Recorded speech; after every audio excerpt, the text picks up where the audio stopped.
इंसान के लिए भौतिकी जीवन में कानून और नियम काफ़ी मायने रखते हैं, क्योंकि इसी से इंसान को संयमित किया जाता है, निर्देशित किया जाता है और इसी के चलते देश में समय समय पर कानून बनते रहे हैं, चाहे आज़ादी के पहले की बात हो या फिर उसके बाद की। वर्तमान में हम बात कर रहे हैं 1 जुलाई 2024 की, जब केंद्र की सरकार द्वारा पारित 3 नए कानून, 3 नए आपराधिक कानून आईपीसी, सीआरपीसी और भारतीय साक्ष्य अधिनियम को यहाँ पर भारतीय न्याय संहिता, भारतीय नागरिक सुरक्षा संहिता और भारतीय साक्ष्य अधिनियम में परिवर्तित कर दिया गया है। इन कानूनों का कितना प्रभाव हमारे जीवन पर पड़ सकता है, यही समझने के लिए हम अधिवक्ता संघ कार्यालय बालाघाट में पहुँचे हैं और आप देख रहे हैं इस समय काफ़ी सारे अधिवक्ता साथी यहाँ पर मौजूद है। इनसे सीधा जुड़ते हैं, समझते हैं इन कानूनों का हमारे जीवन पर आने वाले समय में कितना असर होने जा रहा है, कितना इन कानूनों का महत्व रह जाएगा। सर, आपसे शुरुआत करूंगा, बताएंगे सबसे पहले मुझे कि भारतीय न्याय संहिता जो है और जो पुराने आईपीसी के कानून है, इनमें अगर हम देखें तो कितनी एकरूपता है या फिर नहीं है? देखिए, समय समय पे कानून में परिवर्तित होना चाहिए, परंतु यहाँ पर पूरा का पूरा कानून ही बदल गया, जैसे आईपीसी और सीआरपीसी। तो हमारे देश में क्या होता है कि जिस तरीके से आईपीसी में धाराएं थी 302, 376, 420, ये हमारी परंपरा में आ गया था। यानी जो व्यक्ति पढ़ा नहीं है, लिखा नहीं है, उसको भी मालूम था 302 क्या है, 376 क्या है, 420 क्या है।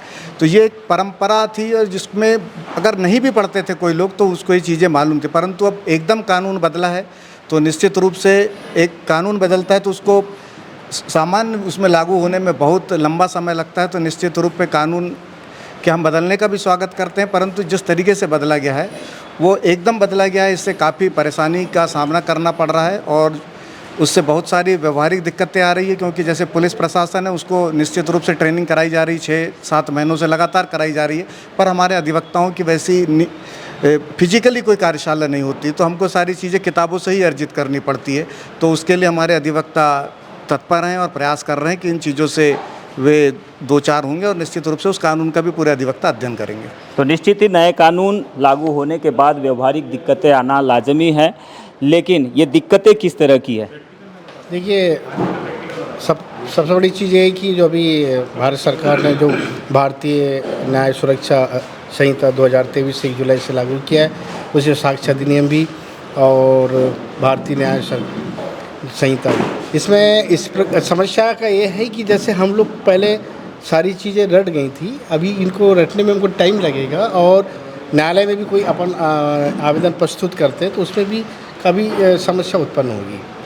पुरानी जो लॉ की किताबें हैं, नियम है, इन पर कितना असर पड़ेगा? चूँकि अधिवक्ताओं के पास कई समय से हम देख रहे हैं, जब से लॉ और पॉलिसियाँ चली आ रही है तब से कानूनों की किताबें रहती है।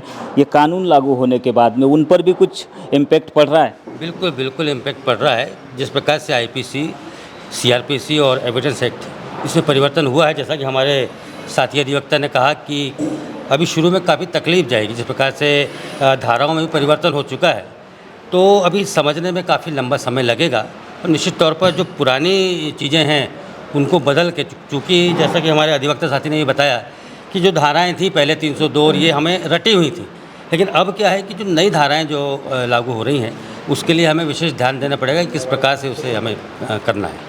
विशेष तो मैं आपसे जानना चाहूँगा, 1 जुलाई के पहले जो अपराध पंजीबद्ध हो चुके हैं, अगर वैसे केसेस 1 जुलाई के बाद में आते हैं तो इसमें क्या परिवर्तन देखने मिल सकता है? आज सेम यही समस्या आई है।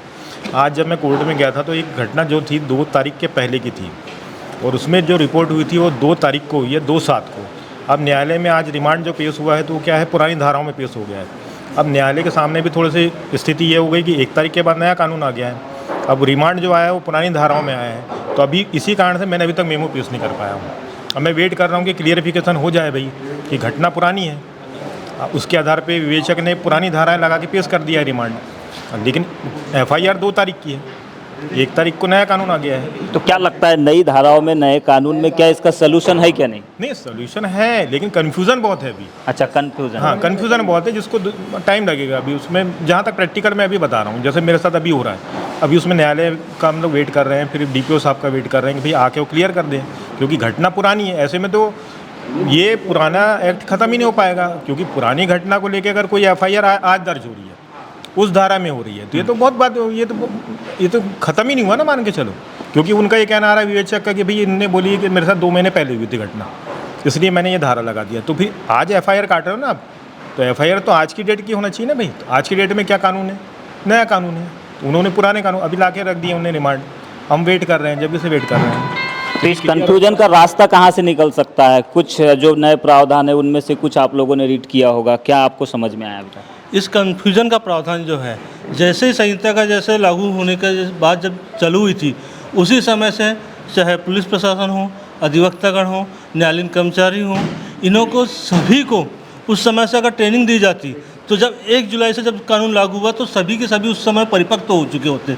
आज न पुलिस प्रशासन परिपक्व हो पाया है, न कई अधिवक्तागण है, न न्यायालयीन कर्मचारी को कई प्रोसेस से आगे जाना पड़ेगा। असल चीज़ ये सबसे बड़ी दिक्कत का सामना करना पड़ रहा है अभी। और कुछ परिवर्तन हुआ है प्रोसेसिंग में। अच्छा, वो प्रोसेसिंग में सबसे बड़ी प्रॉब्लम आ रही है। वकील साहब, आपसे जानना चाहूँगा, इन प्रावधानों को जो प्रोविजंस है एक्ट के, इनको समझने में और कितना समय लग सकता है? पहली बात ये है, अगर गवर्नमेंट को कानून बदलना था तो सीनियर वकीलों से उनका सुझाव लेना था कि हम ये कदम उठाने जा रहे हैं, आपका क्या मत है, और फिर उस आधार पे कानून को बदलना था। आपका कहने का मतलब है संसदीय प्रक्रिया के अनुसार डिबेट, डेलिब्रेशन या डिस्कशन होना चाहिए था, पर ये डिस्कशन तो हुआ नहीं। कानून तो आप जानते हैं 150 सांसद उस समय पार्लियामेंट से आउट हो चुके थे, कार्रवाई भी हो चुकी थी, तो कैसा आप समझेंगे? नहीं, सीनियर वकीलों से सुझाव लेना था। आपको जो धाराएं चेंज करना है उसमें सुझाव लेते आप। हिंदुस्तान में एक से एक वकील हैं, उनसे सुझाव लेते, उसके बाद कानून में कानूनी सलाहकारों से सुझाव लेना चाहिए था सरकार को। क्या मानते हैं आप, कितना ज़रूरी था सुझाव? सुझाव बहुत ज़रूरी था। हमारे बिशन साहब और गिरी साहब ने जो बोला बिल्कुल फैक्ट बोला है, इसके ऊपर मैं कुछ नहीं बोलना चाहता। लेकिन गवर्नमेंट को इतना ज़रूर करना था कि ये जब कानून बदला है तो इस कानून को बदलने का मकसद क्या है, इसको बदलने से क्या होगा, इसका कम से कम प्रचार प्रसार होना था। उन्हें आए और एकदम से वकीलों के ऊपर पटक दिया ये कानून। अब इससे हमको क्या होता है, प्रोसेस में अपना कार्रवाई करने में तकलीफ हो रही है, मजिस्ट्रेट को समझने में तकलीफ हो रही है, तो इससे प्रकरणों में और लेट होंगे।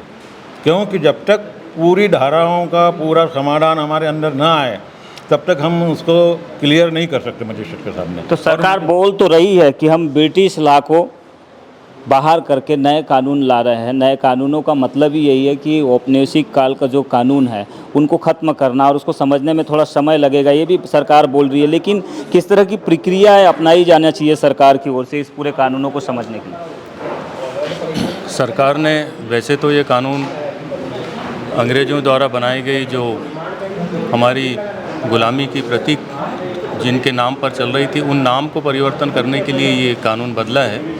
लेकिन सिर्फ नाम बदल देते तो भी काम हो जाता। धाराएं तो वही है, प्रक्रियाएं भी आज लगभग 90% वही है, केवल कुछ ही प्रतिशत उसमें परिवर्तन हुआ है। लेकिन इन्होंने पूरा का पूरा धाराओं को ऊपर का नीचे, नीचे का ऊपर उलट पुलट के रख दिया है, और ये एक बहुत बड़ी समस्या अभी वर्तमान में कई सालों तक चलेगी, क्योंकि लगभग 150 सालों से, कई पीढ़ियों से हम ये काम कर रहे थे, और हमारे सारे रिकॉर्ड भी पुरानी धाराओं में अनेकों वर्षों से पड़े हैं। अब जब नए उससे चलेंगे तो पुराने जितने भी कानून बने हैं, पुराने जो किताबें हैं, वो सारी की सारी फेल हो जाएगी, और अब पूरे हर वकील को नई किताबें लेनी पड़ेगी, नए कानून के हिसाब से चलना पड़ेगा, और उस हिसाब से काफ़ी जो देश के ऊपर आर्थिक बोझ है वो बहुत ज़्यादा आर्थिक बोझ बढ़ेगा।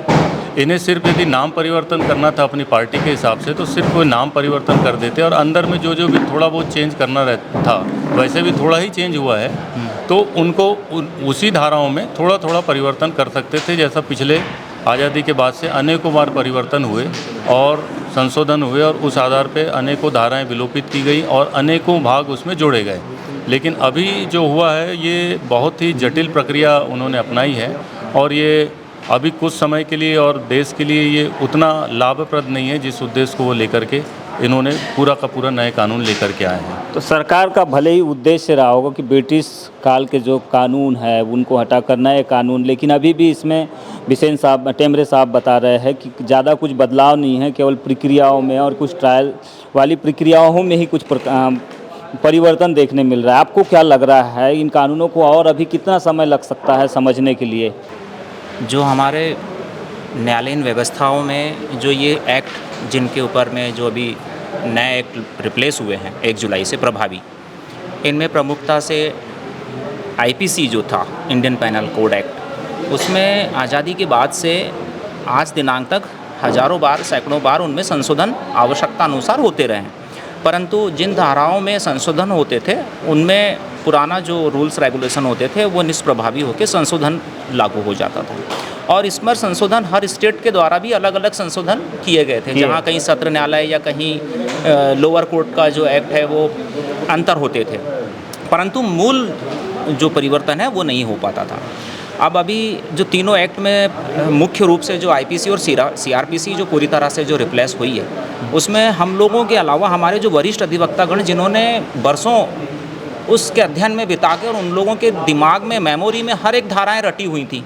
हम अपने सीनियरों से जाके पूछ लेते थे कि भाई फलानी सेक्शन कौन सा हमको सरेंडर करवाना है अगर एक एक्यूज्ड को, तो किस सेक्शन में करवाएं, फलाना कोई राजीनामे की धाराएं हैं वो किस सेक्शन में होना है।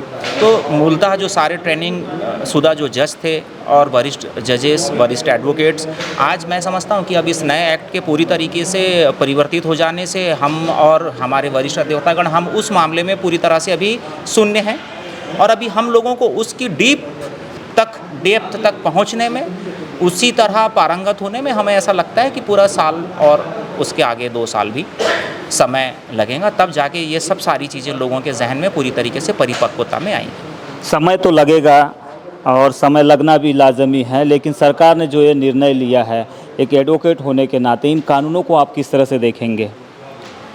देखिए, सरकार का उद्देश्य इस कानून को बनाने के लिए क्या था ये तो हम नहीं कह सकते, लेकिन न्यायाधीश और अधिवक्ता जब न्यायालय में कार्य करते हैं तो हम पक्षकारों के हित के लिए कार्य करते हैं, और न्यायाधीश भी ये चाहते हैं और अधिवक्ता भी ये चाहते हैं कि न्याय सस्ता हो, सरल हो, सुलभ हो और सबकी समझ में आने योग्य हो। अब चूँकि नया एक्ट आ गया है तो उससे जो न्यायालयीन प्रक्रिया है उसमें सुधार होना तो दरकिनार की बात है। अभी तो पूरे अधिवक्ताओं को, न्यायाधीशों को ना ही किसी प्रकार की ट्रेनिंग दी गई, ना ही किसी तरह की कार्यशाला आयोजित की गई, और सबसे बड़ी बात है कि जब आपको एक्ट में परिवर्तन करना ही था तो आप सबसे पहले विधि विशेषज्ञों की राय लेनी चाहिए थी, आपको कमेटी बिठानी होती है, एक कमेटी डिसाइड करती है कि कानून में बदलाव होंगे नहीं होंगे, या फिर बदलाव के अलावा भी अगर ऑप्शन है कि अगर किसी एक्ट में संशोधन किया जा सकता है तो संशोधन की प्रक्रिया को अपनाया जाना चाहिए था, ये न कि सीधे उठा करके सारा का सारा एक्ट बदल दें। इससे क्या हुआ है कि हमारे जो अधिवक्ता हैं, जो हमारे कनिष्ठ अधिवक्ता हैं, उनको सबसे ज़्यादा तकलीफ़ ये हो रही है कि वो ना ही अपने न्यायाधीशों से कुछ सलाह विचार कर सक रहे हैं, ना ही अपनी बातों को पूरी तरह से हम रख पा रहे हैं, और ना ही हम अपने सीनियर अधिवक्ताओं से भी सलाह नहीं ले पा रहे हैं। इससे न्यायालयीन प्रक्रिया जबकि सुलभ होनी चाहिए थी वो और कठिन हो गई है और समस्या उत्पन्न हो गई है, जिसके कारण आज सभी अधिवक्ता परेशान ही नहीं बल्कि कुल मिला के ये कहना चाहिए कि एक कुठाराघात है हमारे अधिवक्ताओं पर, हमारी न्याय प्रणाली पर। ये बहुत बड़ा कुठाराघात है कि सरकार ने बिना किसी विचार के, किसी समिति की ना ही कोई समीक्षा की गई, ना ही कोई कार्यशाला आयोजित की, इस तरह से एक मनमाने तौर पे जो एक कानून लाकर हमारे ऊपर थोप दिया गया है, ये कहना चाहिए कि हमारे ऊपर थोप दिया गया है, जिससे हमारे अधिवक्ताओं को या बल्कि न्यायाधीशों को भी बहुत अधिक परेशानियां हो रही हैं। अब चूँकि वो तो न्यायाधीश है, उन्हें तो कार्य करना है नए एक्ट पे, लेकिन चूँकि गुजरना हमको पड़ता है,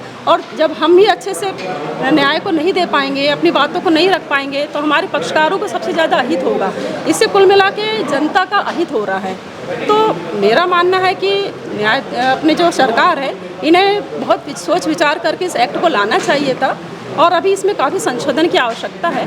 बालाघाट के जिला अधिवक्ता संघ कार्यालय से हमने अभी अधिवक्ताओं से चर्चा की। अधिवक्ताओं का नए कानूनों पर स्पष्ट तौर पर कहना है कि सरकार ने जो कानून लागू किया है, ये सरकार की कोई भी मंशा रही हो, लेकिन जिस तरह से कानूनों को लागू किया गया है, इससे निश्चित ही आने वाले समय तक, लंबे समय तक अभी वकीलों को भी, न्यायाधीशों को भी और पक्षकारों के साथ पुलिसकर्मियों को भी इसकी दिक्कतों का सामना करना पड़ सकता है। बीजीटी मीडिया के लिए बालाघाट से यमलेश वंजारी।